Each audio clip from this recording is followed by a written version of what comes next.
সারা দুনিয়াব্যাপী franchise টি-20 league চললেও আইপিএলের আমেজই আলাদা। আগামী 22 মার্চ থেকে শুরু হতে যাচ্ছে এই লিগের 18তম আসর। নতুন মৌসুমে নতুন একটি নিয়ম চালু করতে যাচ্ছে ভারতীয় ক্রিকেট কন্ট্রোল বোর্ড বিসিসিআই। এই নিয়মের ফলে আইপিএল আরও স্বয়ংসম্পূর্ণ হতে যাচ্ছে। ফ্র্যাঞ্চাইজিগুলো এখন থেকে চাইলেই খেলোয়াড় পরিবর্তন করতে পারবে।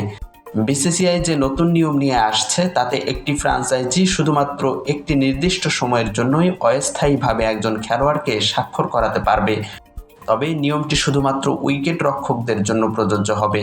এই নিয়ম অনুযায়ী যদি কোনো একটি দলের সব উইকেট রক্ষক চোটের কারণে ছিটকে যান, তবে তাদেরকে আইপিএল 2025 এর নিলামে অবিকৃত একজন উইকেট রক্ষককে নির্বাচন করার অনুমতি দেওয়া হবে।